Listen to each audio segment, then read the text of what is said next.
can be won by basically 2 or 3 teams. I'm kind of the Titans because I think they're still up and coming there. But the Jazz got a legitimate shot to win it. The Colts got a legitimate shot to win it, and the Texans got a legitimate shot to win it. So this is division. There's going to be an interesting dogfight here. So my storyline is to see how these 3 teams are going to compete for this division spot and make that run for the playoffs because these 3 teams got a legitimate shot to make the playoffs. So, Kevin? Mine is how quickly can the new pieces on the Jaguars defense gel together and at least get them into top 10 to 20 in defensive rankings. Because if we can jump up that high with the type of defense that we have, I literally think we can win the division. But it's just how quickly can they gel together and we boost up. Okay. And then I'm going to go with you first to rank each team from top to bottom. I'm going to go...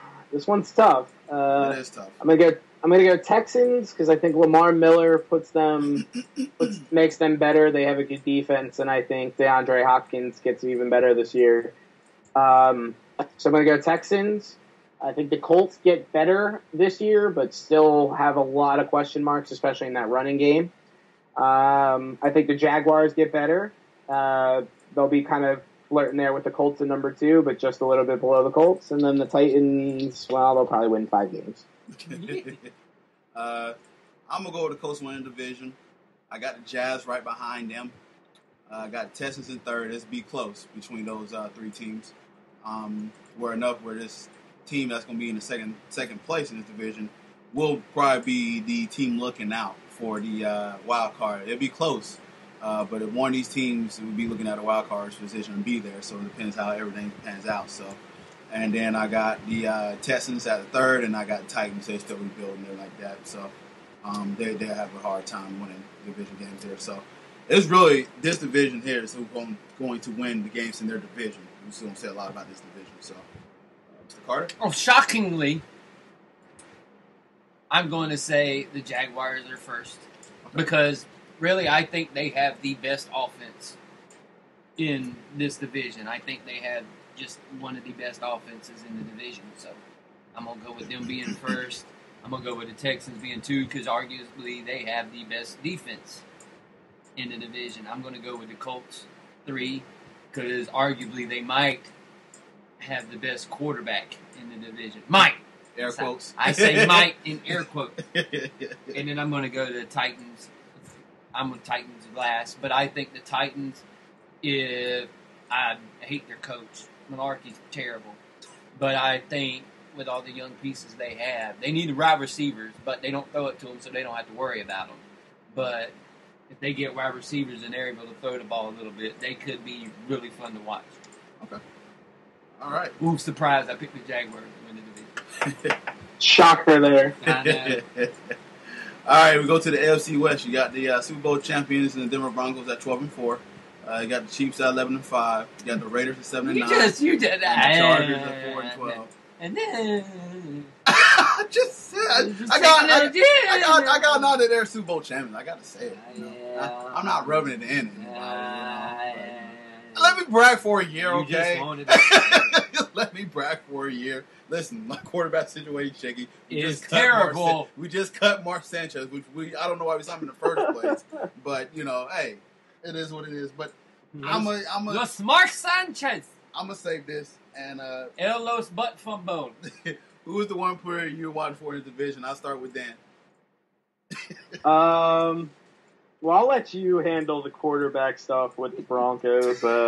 I know you are probably dying to talk about Trevor Siemian. Seaman. Trevor Seaman. I'm going to go with Tavius Murray in Oakland, believe it or not. There is no competition in that backfield really for him at all. He's going to be relied on really heavily to get a lot of carries. He had a pretty solid season last year. Can he take that next step and become, I would say a top 10 running back in the league? I don't think he has the ability to be a top 5 or even more than that. But can he up his yardage from last year? Can he prove that, he's worth the spot he's going in a lot of fantasy drafts because he's going pretty early? And can he take some of that pressure off Derek Carr to make things happen in Oakland? Because I think Derek Carr is going to be a very good quarterback again this year, and I think you're going to be saying his name for a while because I think he's very good. So Latavius Murray is my player to watch. Derek Carr. Who's yours? Derek Carr. What? Oh, a player to watch in this. Von Miller. I want to see. He got his paycheck. He's paid. Pay like a quarterback. I want to see if he. Yeah, exactly. I want to see if you're gonna come out and you're gonna do what you did in the Super Bowl and just utterly dominate and make us all go, well, that's why they paid him all that damn money. My player is gonna be Derek Carr. Carr! Derek Carr! He threw the ball, didn't he? Man, nearly threw for 4,000 yards. He won complete positions at 32 and 13. A lot of these analysts are picking them to win a division, so I'm really to see how his progression will develop and see how far to go. Who the hell picked Oakland? A lot of people, a few people picking Oakland to win this division. So, but I'm interested to see how him and that Amari Cooper connection, where they call him ACDC. So, like I said, with the AFC West, like Kevin said, I can't stand any team in this division. There you go. Be like me. But I am definitely intrigued to see how this goes along because Oakland's been bad for so long that that is good to see them come up, but not come up too much. But it's kind of far to watch there. But though that's my kind of player, I'm kind of watching for to see how he does. So, what's the one storyline that you got in this division? I'll start with you, Dan. Well, since you haven't touched on it yet, unless you're getting to it, but I'm going to go ahead and do it anyway. The quarterback situation in Denver. Like you mentioned, they got rid of Mark Sanchez because apparently he's not better than Trevor Siemian, which, I think Mark Sanchez is pretty awful, so I guess that's true. But Trevor Siemian, I mean, nobody thought this guy was going to be, out of Paxton Lynch, Jared Goff, what's a Carson Wentz in Philly. Nobody thought that Trevor Siemian was going to be the first one to get his chance to start. I don't think it's going to go well. I think, he's got weapons around him, but I just don't think that's going to go very well. And I think the Broncos are going to regress pretty much, not to 500. I think they'll probably be like a 9 or 10 win team. But, you go from what Peyton Manning was doing with that team to 9 wins, and that's a pretty far drop off. And that defense can take them so far, and defenses can win championships. But I think that quarterback situation is really going to start to weigh on them, especially as you get to the midpoint and later on in the season. Okay. Kevin, what's your storyline in this division? If Alex Smith can push the Chiefs just far enough to win the division and get somewhere halfway decent into the playoffs. Because the Chiefs have a great defense. The Chiefs have really good defense, second best to the Broncos, of course, in this division. But I think they have one of the better offenses right along with the Raiders because they actually have a stable quarterback. Yeah. And then the other one is if Phillip Rivers can actually help the Chargers do absolutely anything before they move to LA. No, I'm just kidding. They're not moving. If Derek Carr can keep Oakland from moving to Las Vegas. Yeah, to echo Dan's statements about the Broncos quarterback, I'm a little concerned. A little? A lot concerned. There you go. I have no idea why we signed Mark Sanchez in the first place and why we got him and everything like that. And honestly, I would have made a run at some other quarterbacks. But I know it was very slim pickings out there. Colin Kaepernick didn't want to take a pay cut. That's cool. No, he sat down. He won, which I we won't get into that. But I think we'll are we going to be forced to throw Paxton Lynch earlier than we need to? And that's the thing I'm fearful of. I don't want to throw him in there too early because I know he's not ready. He's still got to grasp the concept of the playbooks. Plus, your line isn't. Our line is not there. Yeah. I would like to make a run at the tackle that, or not the tackle. Who wouldn't want to make a run at Sitton? So who don't want? Yeah, exactly. So, but all of Twitter, Josh Sitton's name has every single team's name next to him. If you go and search on Twitter, everybody, yeah. Every single flipping team is like, "Hey, can we go get him?" But I want. Although he is from right down the road. I'm not particularly impressed with the play that they did this preseason, and And you got weapons around there. So I mean, you still got a solid running game. You got Demaryius Thomas. You got Emmanuel Sanders. So you got pieces that you can succeed there. So I'm hoping that it can just be, get a possession game, just kind of give them field goal range, score points that way, make it ugly with the defense. That's what I'm hoping. Here's what you're hoping. Yeah. You're hoping that they do the Tebow years.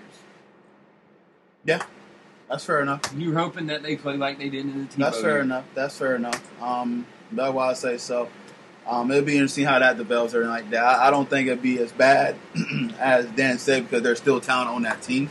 But, the quarterback situation is definitely shaky for the Broncos. Shaky. Very, very shaky. Yeah. Shaky. Like an earthquake in the Philippines. All right. Very shaky. Let's rank the teams from top to bottom. You can go first, Kevin. Chiefs, Broncos, Raiders, Chargers. Yes, I said Chiefs. Chiefs. Dan, who you got? Broncos, Raiders, Chiefs, Chargers. Who are the Chiefs? Oh, Chiefs. Yeah, I got the Broncos. Actually, put the Chiefs first. Raiders, Broncos, Chargers. That's what I have to say. Okay. Chiefs. I got the Broncos winning it. I would have never guessed.